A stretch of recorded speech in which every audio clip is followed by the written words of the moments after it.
The lamest thing you could do is be a loser in your own story. Imagine waiting for all of your dreams to come true, and the reason that they're not is you. You not putting in the work, you not taking the necessary steps, you not staying true to the plan, you not being disciplined enough to make it happen. It's you. You're the problem. Sometimes we have to evaluate our situations and admit that we're the problem. You have to acknowledge the problem before you can fix the problem. You very well may be holding yourself back by not doing everything that you could possibly do to make it all happen for yourself. You can hope, wish, and pray for things all you want, but if you're not going to do your part, then it's never going to happen. Don't be a loser.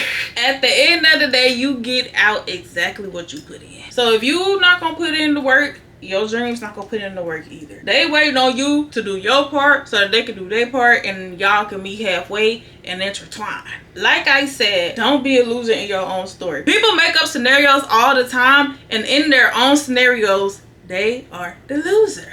You thinking about your possible dream life, and even in that scenario, you can't win there either. Like, you can't even dream up yourself winning. Why would you let your dream life be a nightmare? Even if your current life ain't hitting on nothing, you could at least dream about a good one. Instead of imagining the worst case scenarios, imagine the best case scenarios. For one, it'll train you to expect the best case scenarios. I will say though, when you're used to things not working out or to being disappointed or failing, it is hard to think of the best case scenario, to think of the best thing that could happen. It is hard to expect good things to happen and for things to work out for you.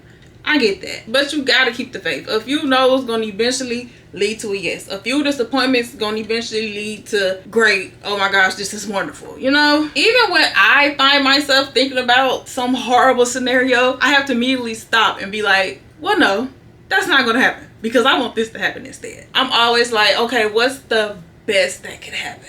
What's the best that could happen? You make $1 million. Thank God. What's the worst that could happen? You stay the same. You're broke.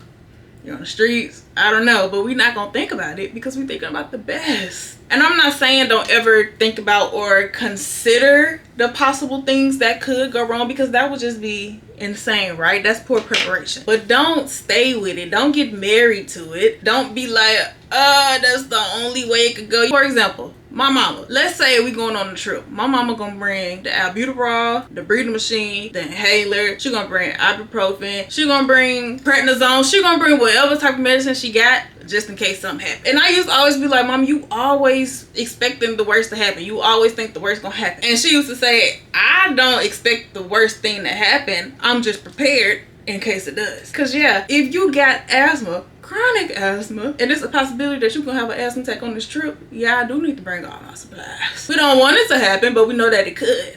But it's not at the forefront of our head either. You see what I'm saying? As easy as it is to imagine the worst case scenario, it's just that easy to imagine the best case scenario. The one where you win. The one where everything works out. The one where, I don't know, you just get what you get, and what you get is what you've been working towards. But yeah, y'all, don't be a loser in your own story, whether that be by imagination or in real life. Speaking of loser, y'all, I taught my niece how to say loser like this with the L, and I taught her how to say boo. Tell me why the other day we were in the car and I was recording a video. She in the back like this. I said, are you booing me, girl? I was being a loser apparently, so don't be a loser, period. I haven't done makeup first in a pretty long time, so I love a good makeup, then hair. I cannot lie. Makeup, hair, outfit, depending on the outfit though. But anyway, y'all, I am done with this video. I hope you enjoyed it. And don't forget to like, comment, subscribe, and come back for more. Bye, y'all.